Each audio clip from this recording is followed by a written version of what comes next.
Good morning, everyone. Happy Tuesday, October 19th. I hope you are all doing well. Thank you so much for joining me today.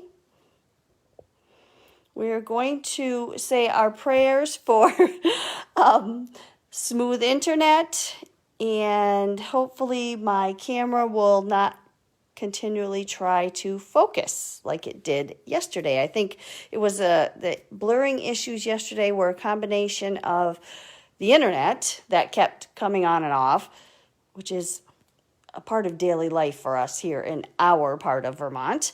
But I also think my phone was part of the problem. I think it kept trying to autofocus every time my hand or I entered the picture or I moved something.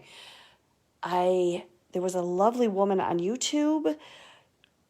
Oh gosh, I'll have to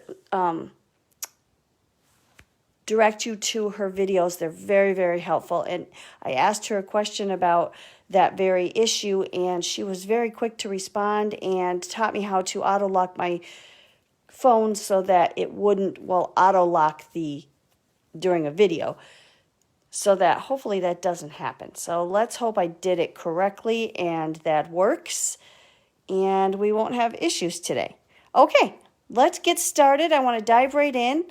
As you can see, I changed her face a little bit. I added a few more stem stitches.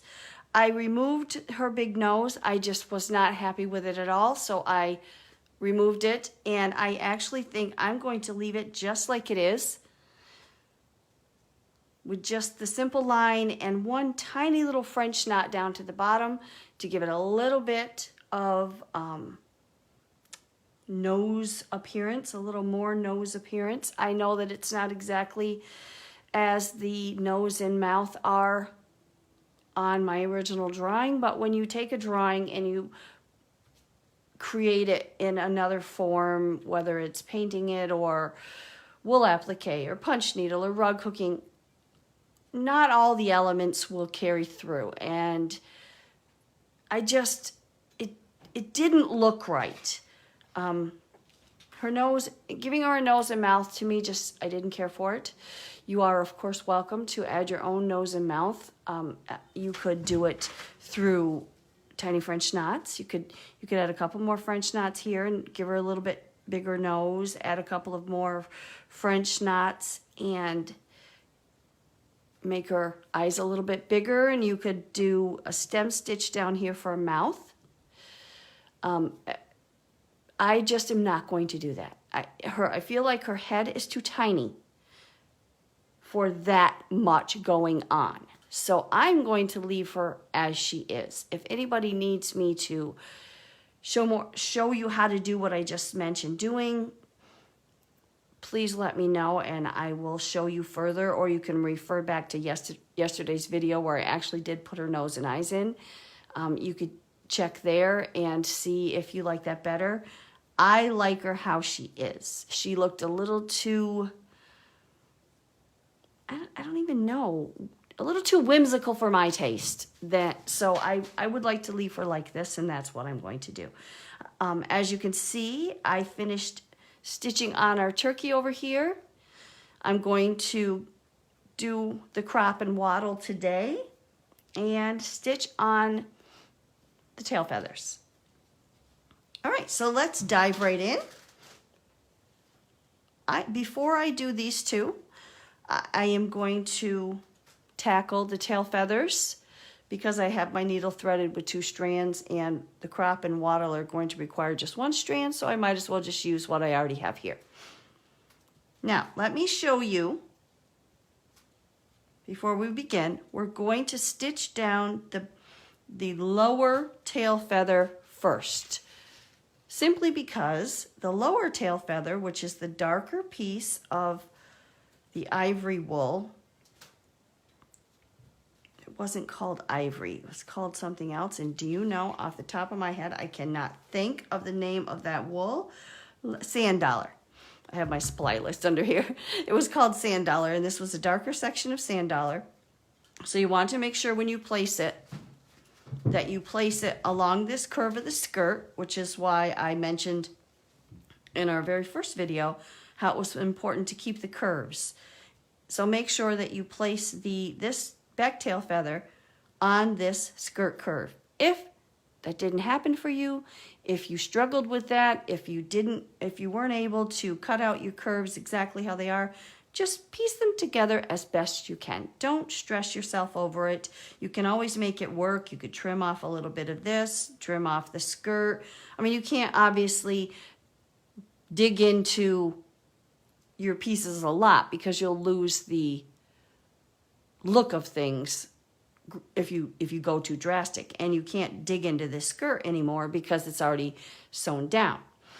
But you can trim this off to make it work or move it up and down a little bit. Just be aware that if you move this up and down too much, it's going to affect, you want to make sure everything is going to be placed where it's going to look right.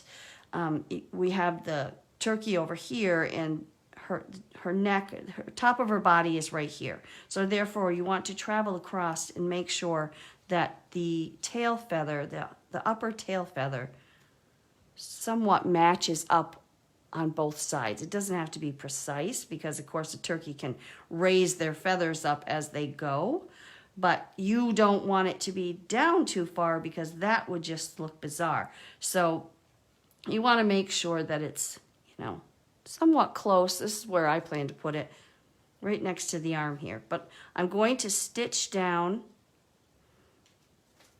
the back tail feather or the lower tail feather first. I'm going to start right in here. You want to do it close to the skirt, right up against the skirt, because ultimately we want it to look like she is standing in front of her, what is going on here? Of her companion. There's a bit of wax there, so it doesn't want to pull through very well. A bit of thickness. So we want it, I want it to look like, or I intended it to look as if the turkey was behind the pumpkin lady. So if you want to keep that look, of course, you'll want to go nice and close right here.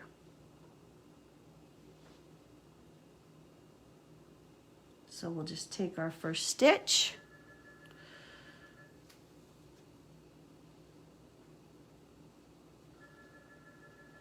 I apologize, the phone is ringing. I cannot hear it very well, so perhaps you don't hear it. Let's hope you don't. It's a little harder to pull your threads through when you first wax them.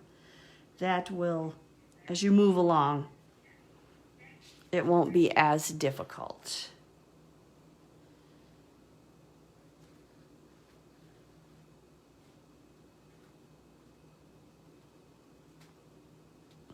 It's just the wax is a little bit stiff at first.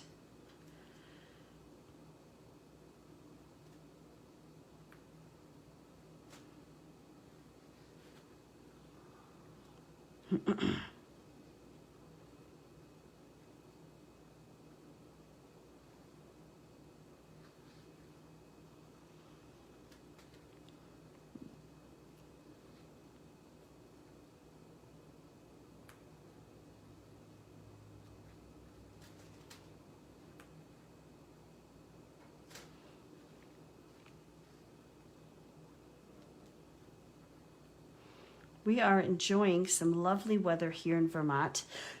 Well, my version of lovely. I really enjoy the chilly, blustery autumn weather. And yesterday afternoon, hold on a moment, I got a twist right there. Yesterday afternoon, it was 45 degrees and we were having a very cold rain, and it just had me so excited for the approaching possibility of snow. And we actually had some snow here in Vermont, not where we live, but in the mountains of Vermont. Last night, they did see a little bit of snow, nothing major, just about an inch. But it has begun, so it is exciting.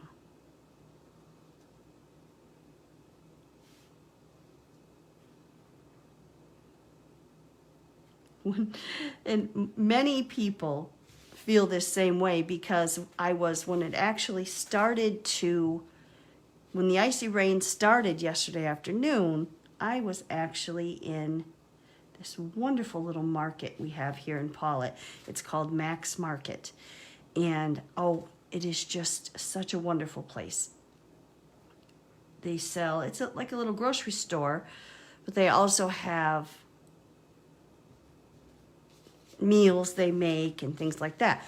They sell all local meats and cheeses and wine, and they have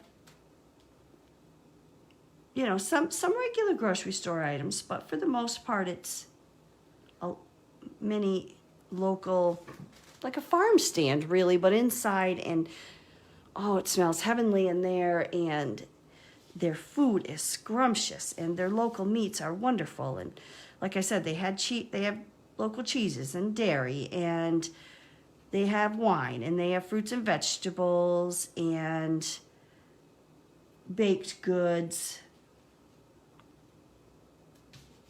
And it's just a wonderful place. So anyways, I was in there when the cold rain started, and everybody just stopped and noticed it and started talking about snow, and everyone in there was just as thrilled as I was with the approaching winter. It just was nice to hear. A lot of times people will scoff and have a fit about it, and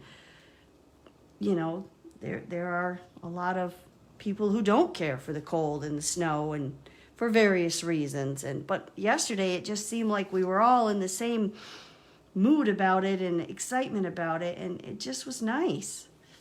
Put me in a very festive mood. And then when I headed home, and it was raining, huge cold raindrops, and the temperature was dropping as I traveled along, and it was just, all I could think about was the snow was coming soon, and it was very nice.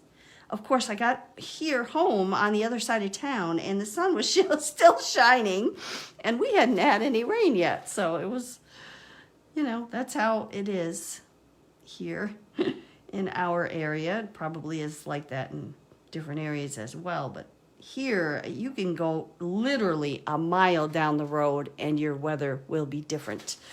I will never forget the time that we had just a small bit of snow. And I think we had just a dusting. And a mile and a half down the road, they had 4 inches.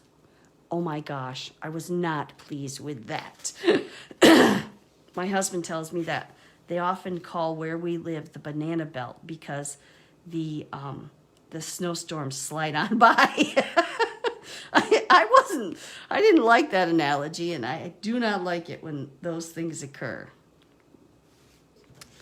We had a major snowstorm last year, and our area, which seemed to be the case for all of the storms we had last winter, except one. We had one that it wasn't the case, but in all of the storms we had last winter, our area here was the most impacted and received the highest snow totals. So I loved that. We did have one snowstorm quite early on. I think it might have been around December 17th. I might have my dates wrong, but it was right around the first part of December, and we had 3 feet of snow. Oh my goodness. I was in heaven, but a lot of that is because I don't have to work in it. I don't have to travel in it. So I understand, a lot of people don't like that kind of thing when they have to be out and about in it. I totally get that. But because I work from home, I can thoroughly enjoy the winter weather, regardless of what it is. But it was so beautiful. But my goodness, 3 feet at one time was even a bit much for me. It was nearly impossible for us to move and plow, and the back door was completely blocked off for days. It was just literally, the snow was 2/3 of the way up our back door because it was blowing, of course, and whatnot. And oh my goodness, it was interesting. It was one of those days where you couldn't do anything else with your time because you spent all of your time watching the snowfall, which I love. Right. Today, I am not seeing any comments or anybody, it's not alerting me to anybody coming in. I hope that I didn't lose the video and it's not filming at all or recording or appearing to everyone. I apologize for not saying hello to everyone. I'm not getting the notifications today. So hello to everyone that's there. I can see people are watching. It's just not telling me who. Now, as you can see, this tail is going to fray a bit. Again, this particular wool is a little bit more of a looser weave, so it tends to do that. If you can, just stitch on, hold it down where you can. Don't stress yourself over it. And if you lose a little bit of it, so be it. I really would like to try to not lose much of this point because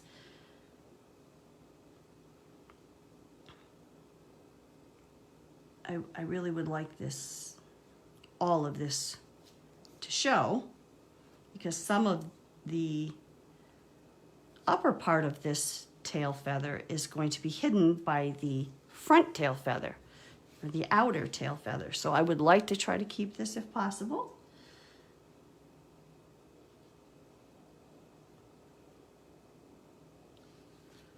The wax thread does help keep things a little bit smoother.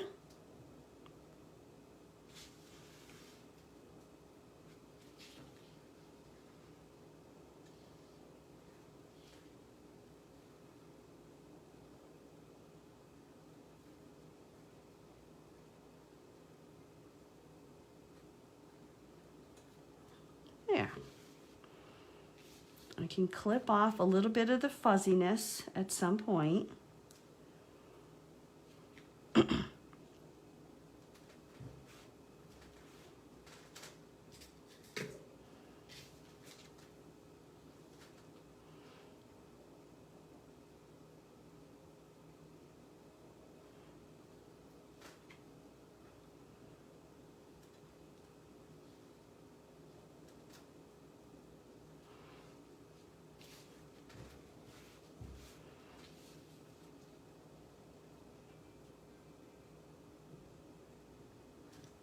The wind is really picking up here. It's sunny right now. I just had a rain alert on my phone though, so I believe rain is coming in. It's quite blustery.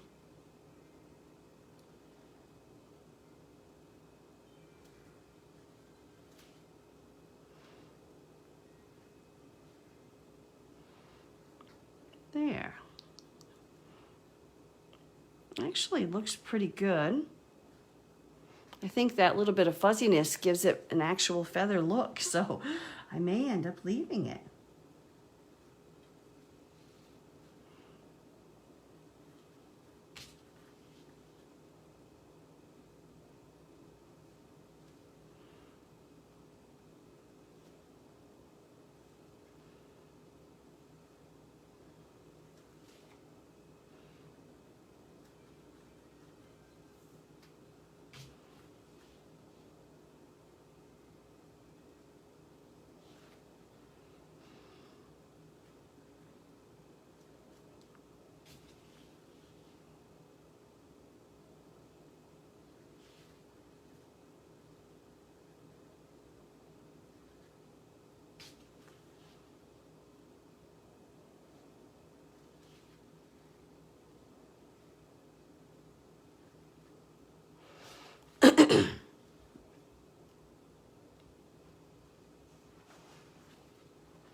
Keeping these papers under here because I have my old linen feed sack on the table underneath my work. I wanted to keep, and I don't want to poke through to the feed sack and have it, you know, end up stitching the feed sack along with the background. So I'm keeping my papers under there, but I put the feed sack under here because when I was rewatching the videos, I felt like the table behind my work made it a little harder to see. So I thought this tan of the linen would make it a little bit better.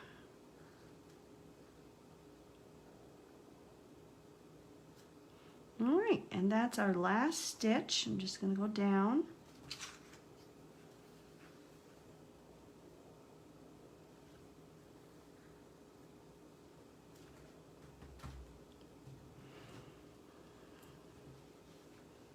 I think I will just clip that very fuzziness right there.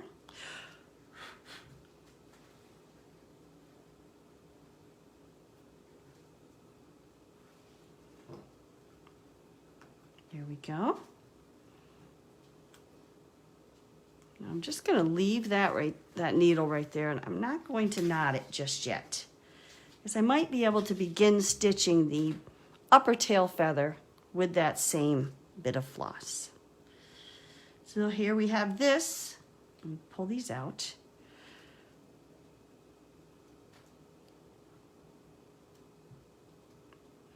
Now, as I mentioned, that's going to overlay. And I think that's going to look quite nice. I'm going to use a bit of glue. I was thinking this morning, I am very surprised that I am finding this glue so handy, because I never ever used to use a glue for my wool applique. But I really am finding this works so beautifully.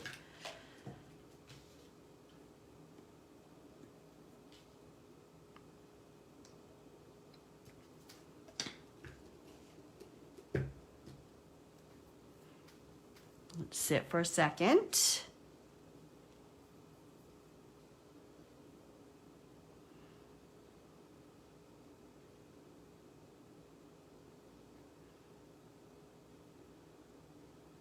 Follow the line of the skirt. Put it in place.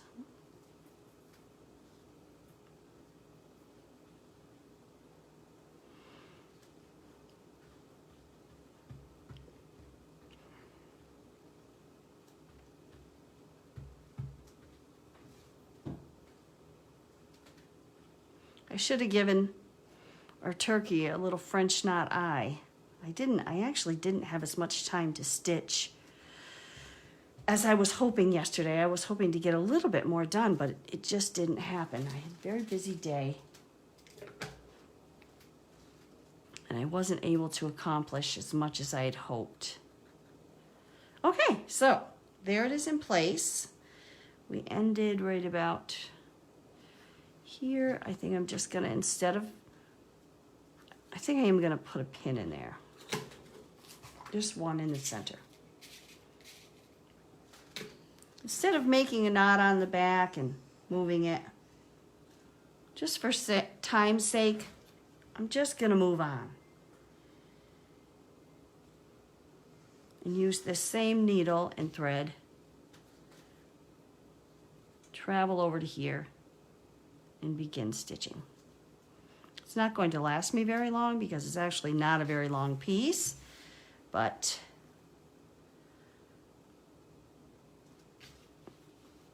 we'll do what we can with it.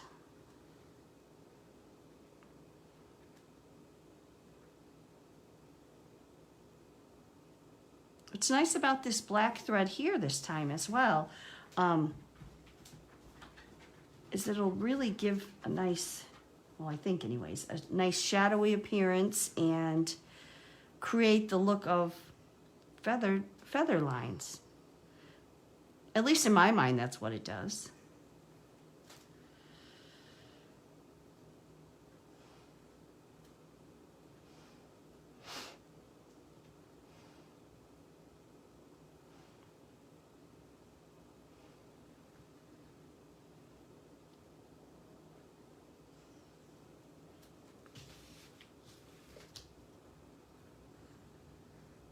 What is that?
See, I dug into the paper down there. That's what that noise was.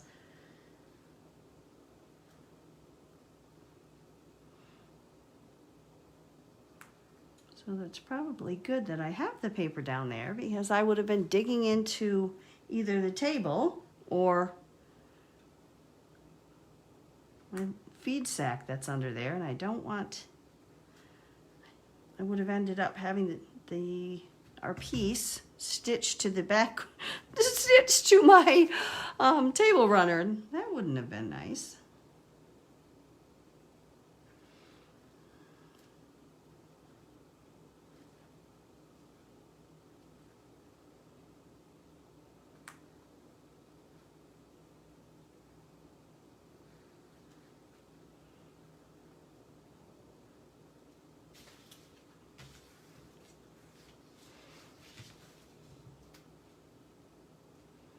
Hopefully it's not blurring for all of you.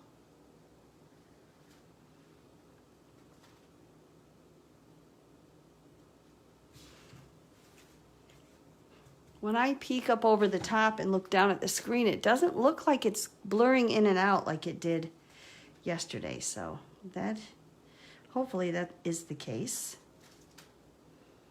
I'm getting close to where I'm going to need to get myself another bit of thread. Let's see if we can do a couple more before I have to do that.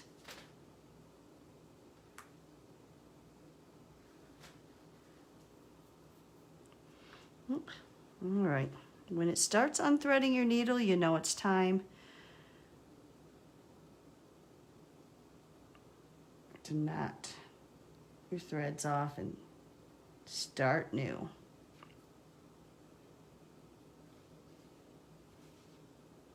Oh, we've got to sew the stem on as well.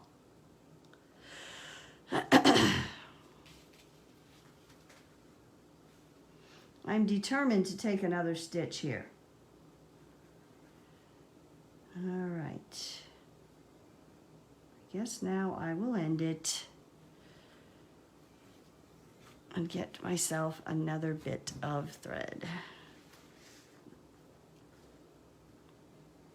This one, I'm not even going to bother rethreading my needle. I'm just going to make my knot like this.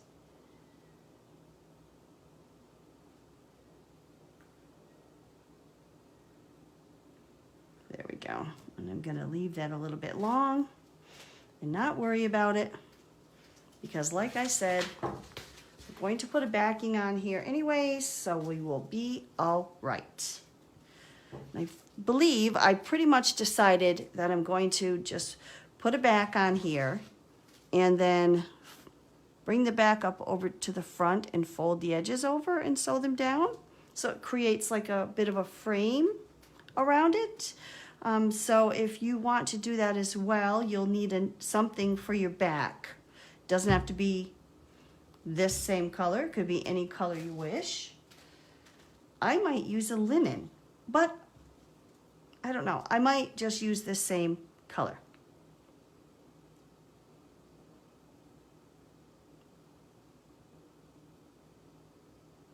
I hope you all don't find that annoying that I go back and forth and change my mind as I go along. This Stitch With Me series is a class, but nothing is set in stone. But I never want it to be annoying to you if you've gotten your supplies or really planned on doing something a certain way and I don't end up doing it that way. So please let me know if I ever end up not covering you wish to have covered, or not using a supply that you got. I apologize if that happens. All right, back to the tail feather. Come up here. Whoops.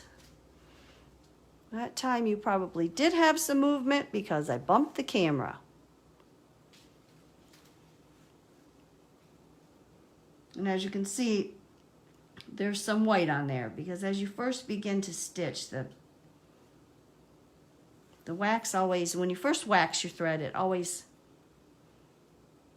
shows up a bit more than it does once you run it through a few times.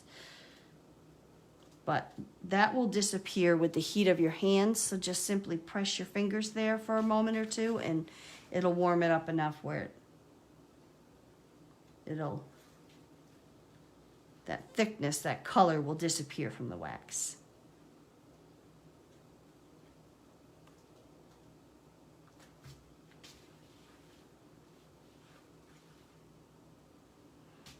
The longer threads, it's like I can only work with medium length threads. When they're really long, they hassle me, and when they're short, they hassle me. In between, the middle is my sweet spot.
When you wax your threads, you don't have as much of an issue. Well, not as often. Your threads don't tangle as often. So whereas when I don't wax, I'm always having to put my finger in here to make sure they're nice and smooth. When your threads are waxed, you don't have to do that quite so often.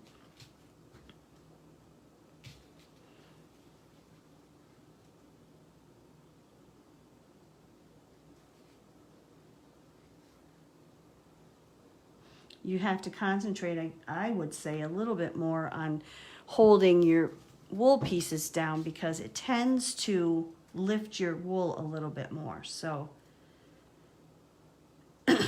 I feel like I have to hold my pieces down a little bit more to make sure that they don't come apart. So pros and cons for each way.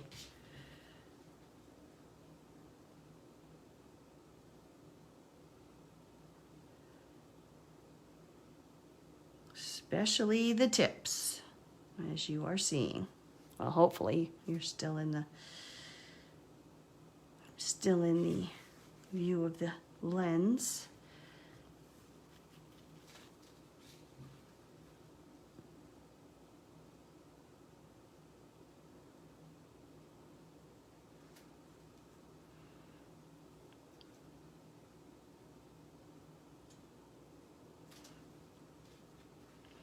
There we go. Now I'm going to, I think, make some longer and shorter bits here on this back, hoping that that will create a little bit more of a realistic look to her tail feather. We'll see if it does.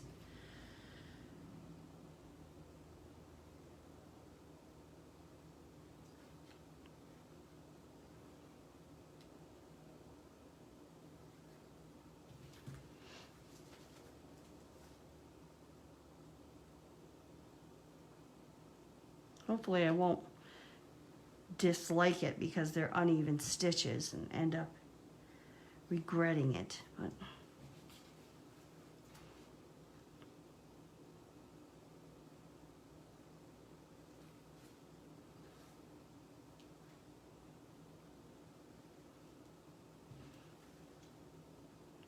I think it looks kind of good. The uneven stitches back here. Ooh.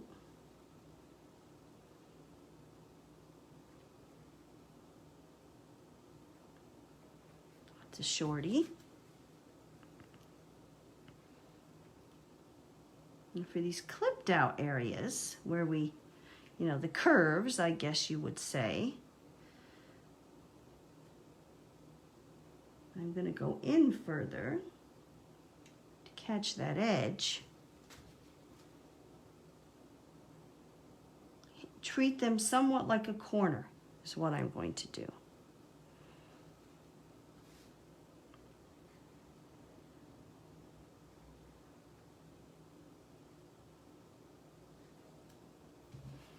There we go. And remember, just point your needle around the shape so that you keep your shape.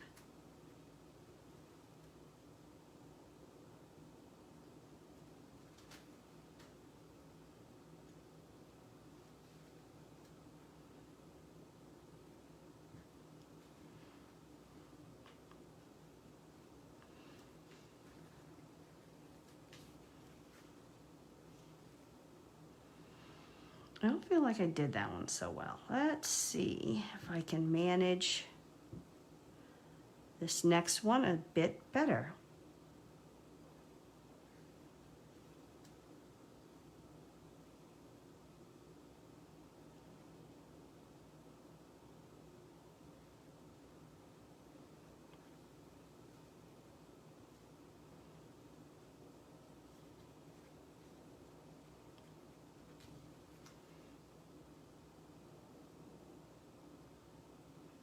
Taking a nice long stitch for this one.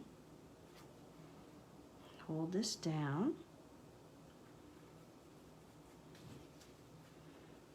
I think that gives it some nice dimension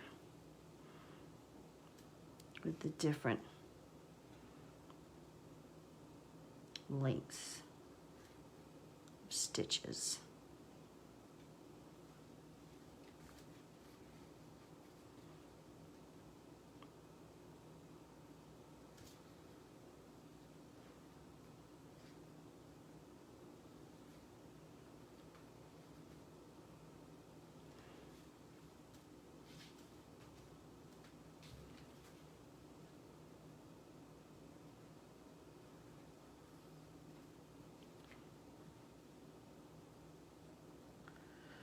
Hold on there.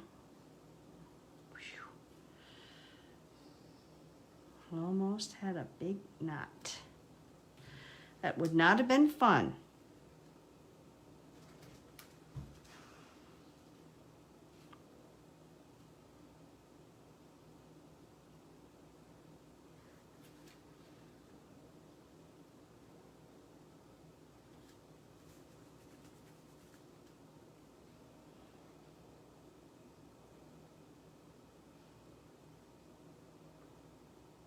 Now this one, I feel like a stitch going up like this would look nice.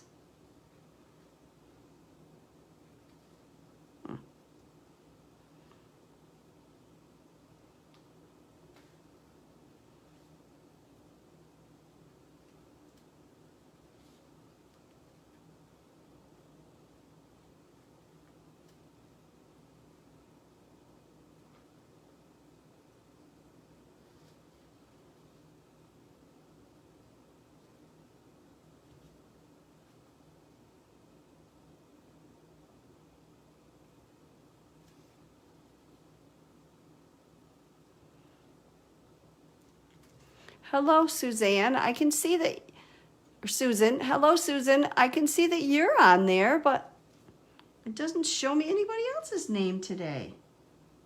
I don't know what's happening.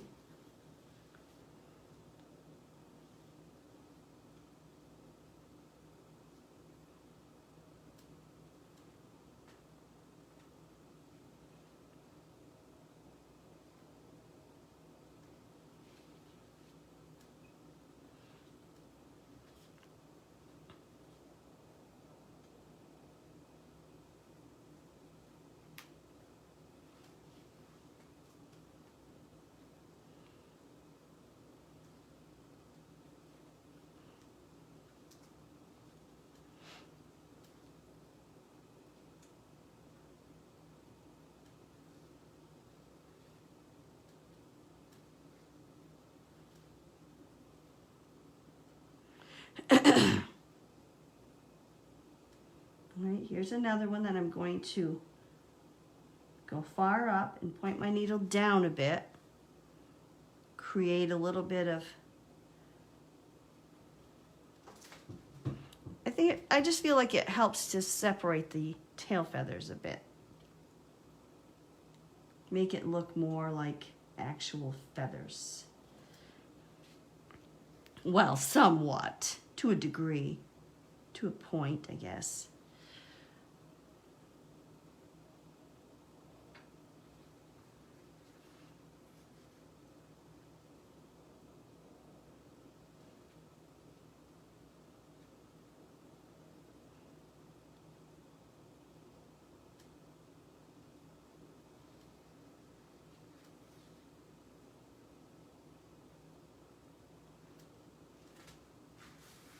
Remember to hold your tips.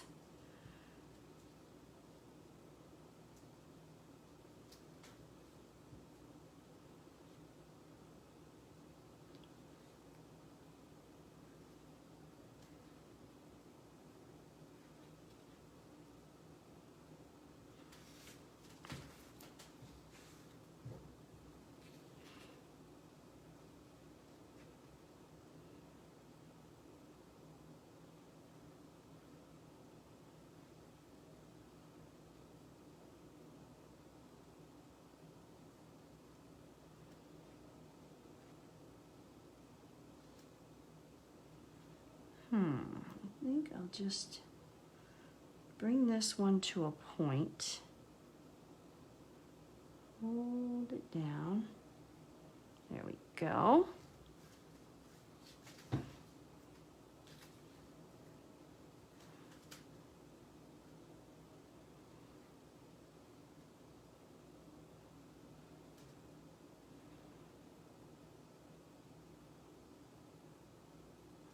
There.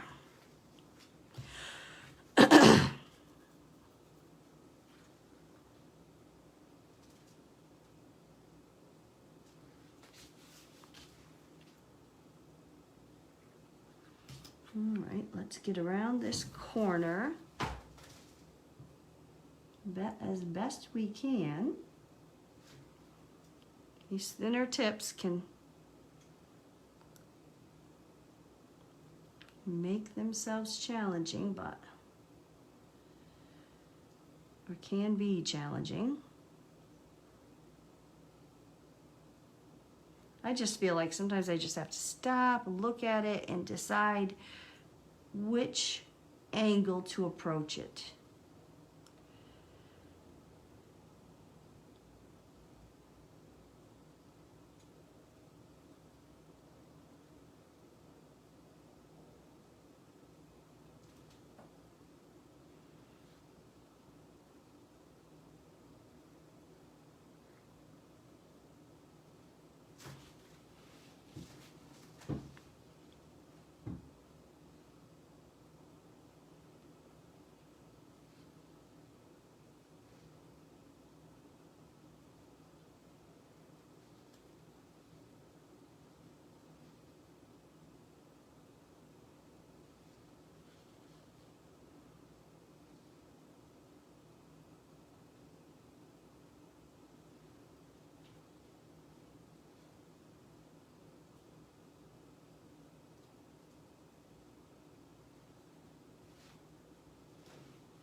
And the last stitch. I am shocked. I made it all the way around that feather without running out of thread.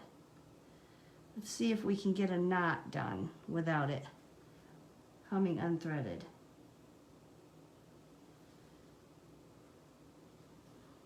There we go. Travel just a tiny bit.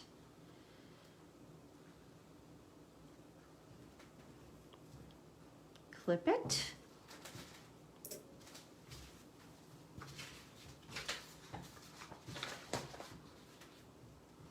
Whoops, she's upside down. And our turkey feathers are complete. All right, let's move on and stitch the crop and wattle. And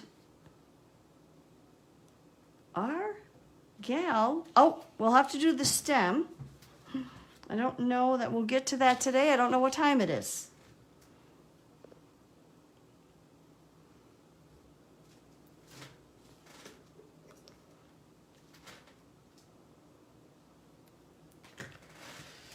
Okay.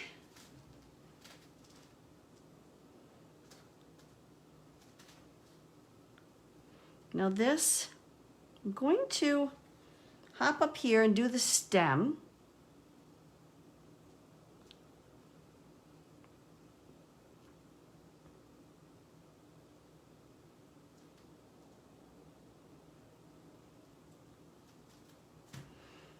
Give it a wax.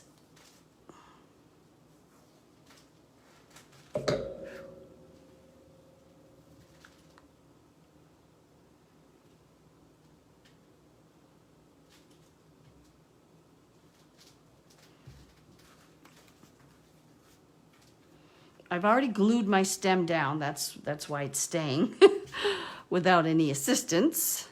Oh, wow, I didn't even really mean to put my needle up through there yet. It just went. Guess that's where I am bound to start.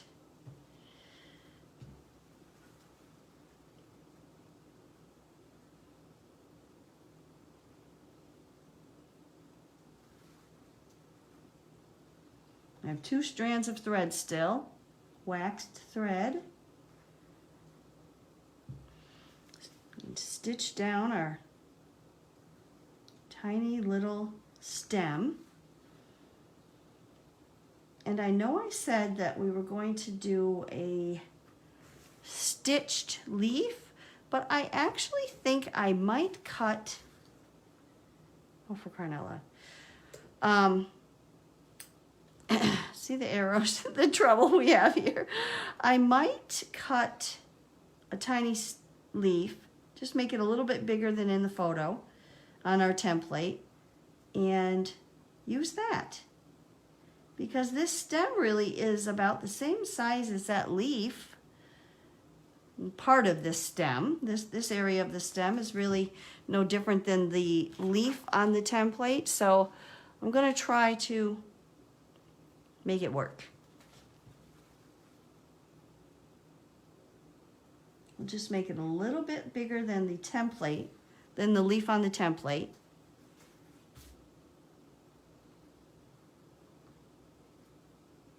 So that it shows up a little bit.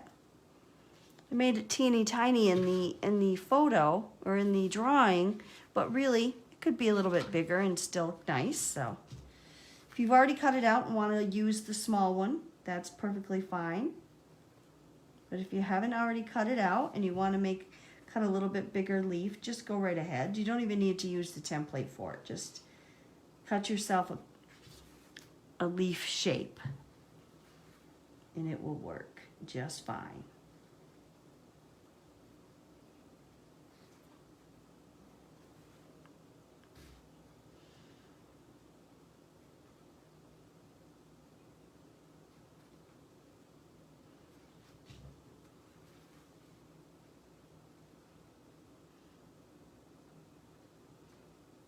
You know what's funny? I was trying to think about why I could not make her eyes, nose, and mouth work here on this through the wool, because I love her eyes, nose, and mouth in my drawing. And what I realized was when I draw something that doesn't necessarily have an eye, nose, or mouth,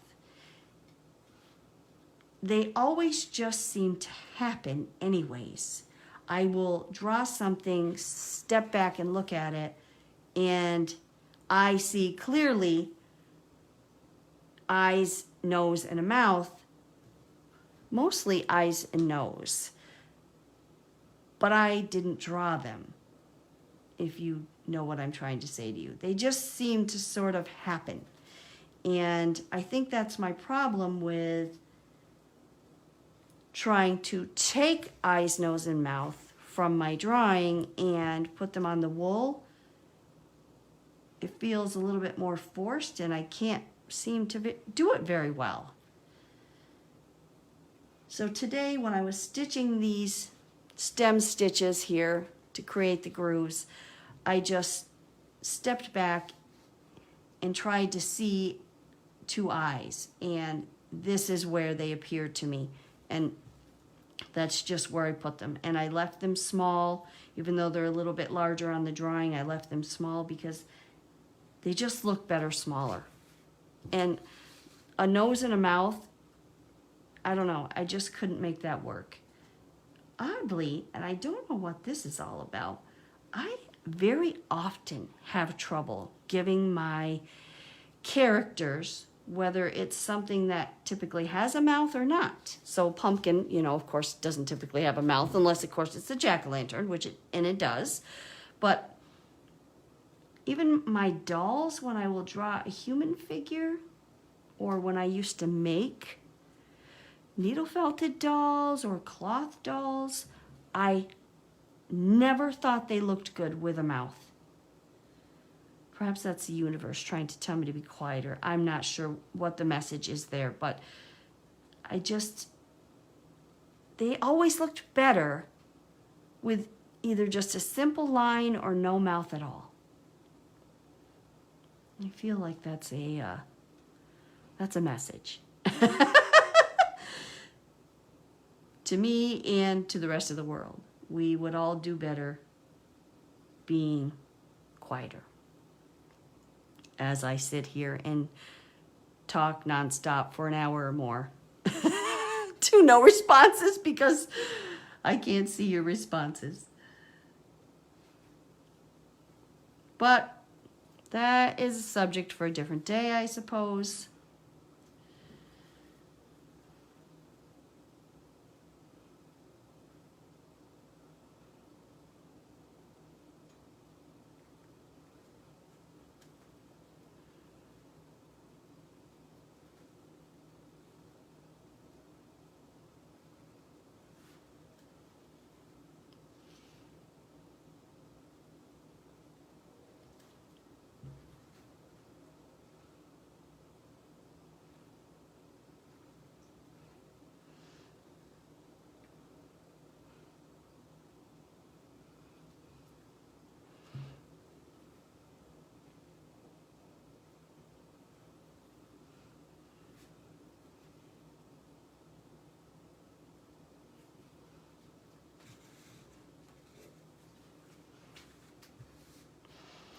I feel like I should have made this stem a lot longer. She would have looked nice with a long stem. But again, I'm trying to stay as true to the drawing as I possibly can because oh, hold on. I don't want all of you to be saying to yourself, oh, well, that Doreen Frost, she gives you the template, then doesn't do anything like it when she actually stitches the project. So I don't want to have that be the case and create something completely different than what I originally said I was going to create. So I'm trying to stick with my original template as much as possible. You all didn't sign on to watch me freeform a design. You signed on for a specific design, so that is what I will try to stay with. I just feel like it's such a small little stem that doesn't really do her justice. But if you haven't done her stem yet, feel free to give her a bigger stem.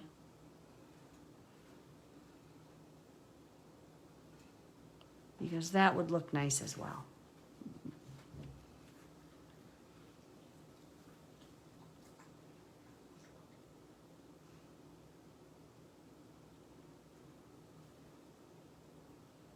What is that happening?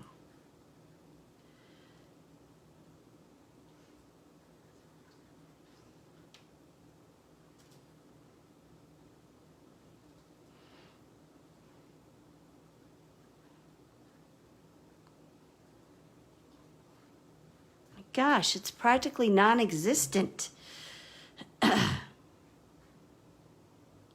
I may have to go back in off camera and add a larger stem to this, because that just doesn't do her justice. It's so tiny you can't even really see it.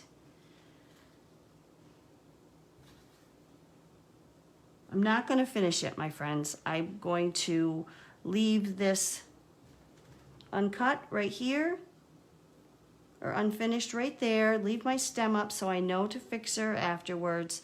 And I'm going to go back in, create a larger stem with a larger area here, and then longer.